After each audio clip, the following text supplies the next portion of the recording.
पत्रकार परिषद झाली, कशी तयारी असणार? मला अतिशय आनंद आहे की राज्य निवडणूक आयोगाने महानगरपालिका निवडणुकीच्या तारखा घोषित केलेल्या आहेत. 15 जानेवारीला राज्यातल्या सगळ्या महानगरपालिकांच्या निवडणुका होणार आहेत. या निर्णयाचं आम्ही स्वागत करतो, कारण राज्यामध्ये स्थानिक स्वराज्य संस्था ही प्रशासकांच्या भरोशावर चालणं ही काही लोकशाहीला अभिप्रेत नव्हतं. तथापि माननीय न्यायालयाच्या निर्णयांमुळे एक दीर्घ काळ या संस्था निर्वाचित प्रतिनिधींच्या विना होत्या.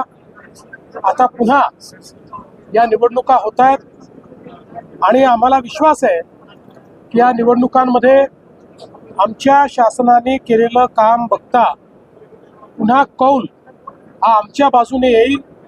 जनता आम्हाला शहर विकासाची पुन्हा संधी देईल हा मला विश्वास आहे. ताज्या घडामोडी जाणून घेण्यासाठी शिवशाही न्यूज यूट्यूब चॅनलला सबस्क्राईब करा. आपण हा व्हिडिओ फेसबुकवर पाहत असाल तर फेसबुक पेज फॉलो करा आणि शिवशाही न्यूज.com या आपल्या वेबसाईटलाही भेट द्या.